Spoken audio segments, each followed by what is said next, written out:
Et non, malheureusement, le HTTPS ne prouve pas qu'un site est honnête et que ce n'est pas une arnaque, parce que la preuve ici, c'en est une. Ça vient d'un mail que j'avais dans mes spams pour vous montrer. Donc ça vous dit que votre espace Google, Drive et compagnie est plein. Alors déjà, Google ne s'y prend pas comme ça pour vous le dire. Et en plus de ça, eux, ils parlent de 50 gigas pour 2 € par an. C'est pas du tout ces tarifs-là. Bref, c'est une arnaque. Et pourtant, regardez, si je zoome ici, on voit bien le HTTPS apparaître. Et c'est normal. En fait, le HTTPS, c'est un système, on va dire, qui sécurise les échanges entre votre ordinateur et le site en question. Mais ça ne veut pas du tout dire que le site est officiel. En gros, presque n'importe qui peut se procurer ce qu'on appelle un certificat, qui est au nom souvent d'une entreprise. Et lorsqu'on a ce certificat, eh bien, on peut prétendre à faire du HTTPS. Regardez, quand on clique ici sur ce logo, on a justement plus d'infos sur le site et sur le certificat. Donc déjà, on peut voir que c'est bixmore.biz, donc ça n'a rien à voir avec Google. Et si je clique ici sur la connexion est sécurisée, je vois même que le certificat est valide.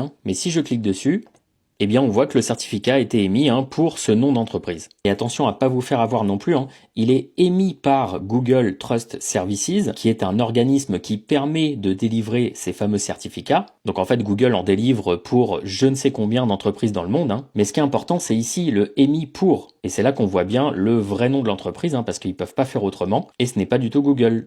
Et regardez, je vous montre un exemple avec le vrai site Google, donc on va cliquer sur le même endroit pour voir le certificat. Hop, ici. Je clique sur la connexion est sécurisée, puis sur certificat valide, et là on voit bien que ça a été émis pour google.com. Ça pour le coup c'est une vraie preuve, ça montre que c'est vraiment un site qui appartient à Google. Parce qu'en fait pour avoir ce certificat là on vous demande tout un tas de choses, des preuves du nom d'une entreprise, une adresse postale, etc. Et donc comme je vous disais, presque tout le monde peut en avoir un, mais avec son propre nom ici. Et donc personne peut s'appeler Google à part Google.